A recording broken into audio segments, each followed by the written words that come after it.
Hello and good day. My name is Nur Shahmina Daini and I am currently in the final year of my diploma in English for Professional Communication at UITM Alugajah. I'm here today to share with you my project that I have completed for the course ALS 304, and the title of my project is Interactive Journaling as a Coping Strategy for Youth. Firstly, I would like to begin my presentation by explaining the overview of my project. So the project that I have created is an interactive journal entitled A Book You Never Knew You Needed, where it helps young people, specifically youth, find their sense of inspiration for life while also allowing them to express their emotions.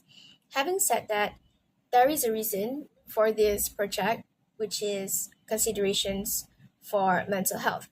We know that mental health topics are widely acknowledged. However, there hasn't been much discussion about combating them. Young people, in particular, are people who are vulnerable to poor mental health, and when discussing their problems is always a struggle for them. As a result, they suppress their feelings and disregard their own welfare. Now, storing emotions is never a good idea because it could lead to physical stress on the body, and the way they channel their emotions may be through unhealthy habits. And this could potentially lead to much worse cases if not treated appropriately. Now, there are indeed various reasons why these people prefer to disclose their problems instead of sharing them verbally to someone, but stigma is perhaps the biggest one. Therefore, in consideration of this, a book you never knew you needed contains contents like self acceptance, self belief, self prioritization, self worth, and taking things slow to provide motivation to those who are surviving tough times.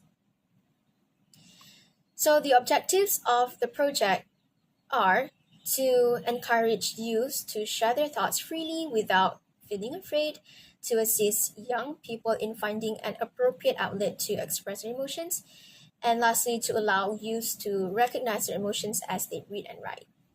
Moving on to the methodology, the first step taken for the development of the project is brainstorming the project ideas.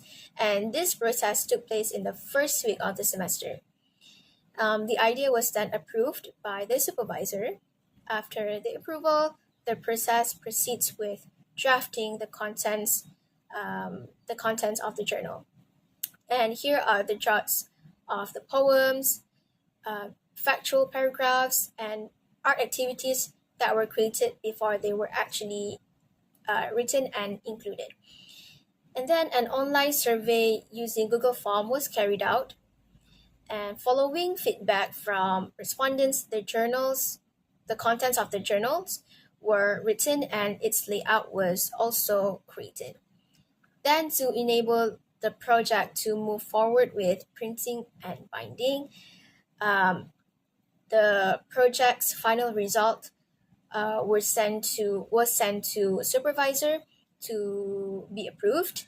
And after everything was done and approved, their journal was then promoted online.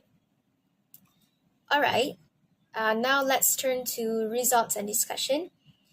As mentioned earlier, one of the processes of the project development includes conducting a survey. And this survey is to gather youth's perspectives towards expressing feelings through journaling. And this survey consisted of 3 multiple choice questions and 3 open-ended questions.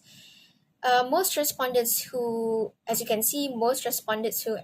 the survey are those between 18 to 22 years old. And the first question for the MCQ is, do you write down how you feel or what you're going through? The chart here shows that 43.5% of the respondents answered that they do write down how they feel. The second question is, how frequently do you put your feelings into words? The majority of the respondents answered that they only do this sometimes, but 4.3% of the respondents actually do this frequently. The responses for the third question show that 41.3% of respondents agree that writing gives them a sense of peacefulness. Now, as for the open-ended questions, I will just briefly explain what the results are according to the respondents' answers. So, according to these questions, we can say that um, the majority of respondents actually use writing technique as a way to vent because they are embarrassed and when afraid to verbally to share their problems to someone because of stigma. Another venting technique used by respondents is art. They say that art also allows them to convey their emotions without actually using words. They also say that art distracts them from negative emotions that they have. Through these results, we can conclude that journaling does promote positive mental well being. We're almost reaching the end of this presentation. Before I wrap everything up, I would like to express my gratitude to my supervisor for his endless support and guidance. And I hope that my project, A Book You Never Knew You Needed, can help young people to start talking about their problems. Maybe not verbally, but through writing. Apart from that, I hope that A Book You Never Knew You Needed has the potential to grow its network. And that brings us to the end. I would like to thank you for your interest and attention today.